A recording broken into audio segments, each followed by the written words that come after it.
Hi, I'm Jacob Keaton. This is Ask NASA. I'm here to answer your questions about the International Space Station.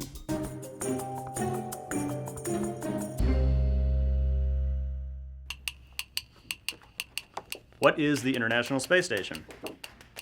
This is the International Space Station.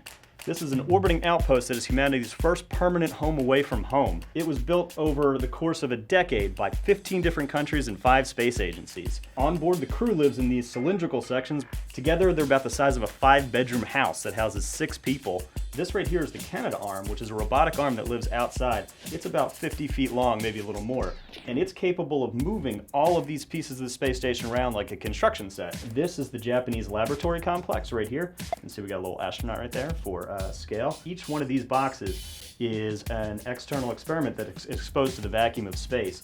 Over here we have the European lab. None of these components ever met on the ground. The first time they were ever touched each other was in space, and they all worked perfectly because our engineers and teams had worked together so closely before we launched them. Moving back here is the United States lab.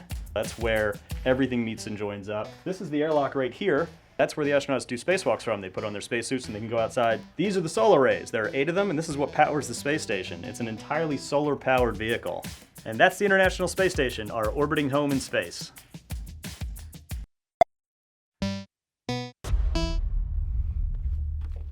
Can I see the space station from Earth?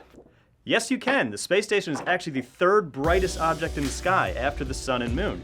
It orbits the Earth once every 90 minutes, but it needs the sun's light to shine on these arrays so that we can see it. If you have a pair of binoculars, you can actually make out pieces of the space station from the ground, but you don't need a telescope. The telescope zooms in too much and it moves far too fast. NASA has a website called Spot the Station, which tells you when to go look. And you can walk outside and it looks just like an airplane moving through the sky, except it doesn't flash and it's very, very bright.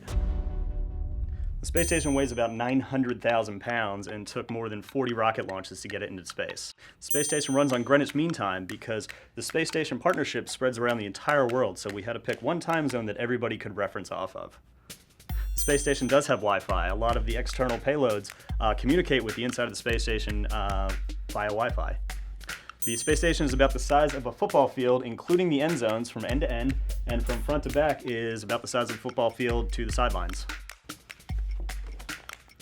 How fast does the space station move? Space station travels at about 17,500 miles an hour, which is what's called orbital velocity for low Earth orbit.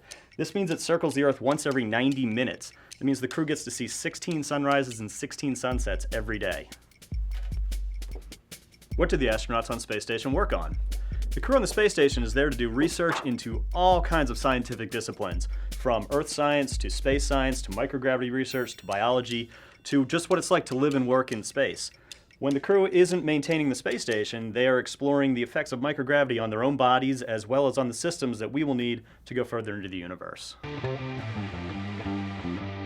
NASA is working with its partners in commercial industry to transfer the lessons of the space station onto them so they can learn to operate in low Earth orbit, potentially building more platforms there to conduct all sorts of new and exciting research. NASA will be moving on to build an outpost around the moon called the Gateway, which is going to enable lunar exploration. How will the space station help us go farther into space? The space station, as our first permanent home in space, has taught us what we really need to live and work and be productive in the space environment. The space station is about 3 hours from home if we ever need to get home. As we go to the moon under the Artemis program, the cruise will be about 3 days from home. After we learn how to work and live on the moon, we're going to go on to Mars. Mars can be anywhere from 6 to 9 months from home. The space station will continue to be our base camp in low Earth orbit as we continue under the Artemis program to the moon and on to Mars. The coolest thing about the space station in my mind is the fact that 15 countries work together to build this, and more than 100 other countries have been invited on board to conduct all sorts of experiments. It's truly a global enterprise, and it shows how when we put our minds to it, we can really achieve something amazing. Do you have a question for NASA? Send your questions to our experts on Twitter using #AskNASA.